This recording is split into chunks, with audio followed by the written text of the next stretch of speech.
ලාබයි දෙල්ලාබයි දෙල් මේ කාලේ ඕන තැනක ඕන ගෙදරක ඕන වත්තක හැදිලා තියෙනවා. ඉතින් දෙල් කියන්නේ අපිට ඉතාමත් වටිනාකමක් තියෙන බොහොම රසවත් කෑමක්.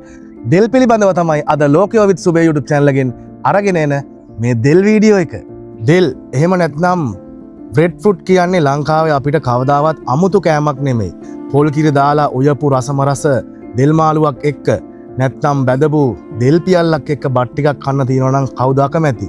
මේකට අපිට බලමාලු කෑල්ලකුත් දාගත්තොත් තවත් රහයි පොල් ටිකක් එක්ක. දෙල් වල තියෙන ප්‍රධානම ඖෂධීය වටිනාකම් මොනවද කියලා. හෘද රෝග වලින් ආරක්ෂා වෙන්න දෙල් වල පොටෑසියම් බහුලව අඩංගු වෙනවා. ඒකෙන් ශරීරයේ රුධිර පීඩනය පාලනය කරලා හෘදයාබාධ ඇතිවීමේ අවදානම ගොඩක් අඩු කරනවා. දෙල් වල තියෙන්නේ සංකීර්ණ කාබෝහයිඩ්‍රේට්. ඒ වගේම කෙඳි බහුලයි. මේ නිසා දෙල් කෑමෙන් පස්සේ රුධිරයට සීනි උරා ගන්නේ ඉතාම සෙමින්. ඒ නිසා දියඩියා රෝගීන්ටත් දෙල් කියන්නේ කදිම ආහාරයක්. හැබැයි දෙලුයි බතුයි දෙකම කෑවොත් නම් සීනි තත්ත්වය වැඩි වෙන්නත් පුළුවන්. අධික කෙඳි ප්‍රතිශතය නිසා මලබද්ධය දුරු කරලා බඩවැල් වල සෞඛ්‍ය උපරිමයෙන් රැකදෙනවා. දෙල් ගෙඩිය විතරක් නෙමෙයි දෙල් ගහේ සෑම කොටසක්ම ඖෂධීය ගුණයෙන් ඉහළයි.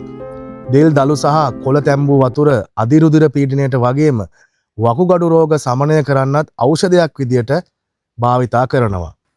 ඒ වගේම දෙල් වල ප්‍රතිඔක්සිකාරක සහ විටමින් C බහුලව තියෙනවා. මේකෙන් ශරීරයේ ප්‍රතිශක්තිකරණය වර්ධනය වෙනවා වගේම සමේ රැලි වැටීම පාලනය කරලා තරුණ පෙනුම දැක ගන්නත් උදව් වෙනවා. ඒ විතරක් නෙමෙයි. මෙහි ඇති ඔමේගා 3 සහ ඔමේගා 6 තෙල් අම්ල මොළයේ වර්ධනයට වගේම කෙස් කලඹේ සෞඛ්‍යයටත් ඉතාම හිතකරයි.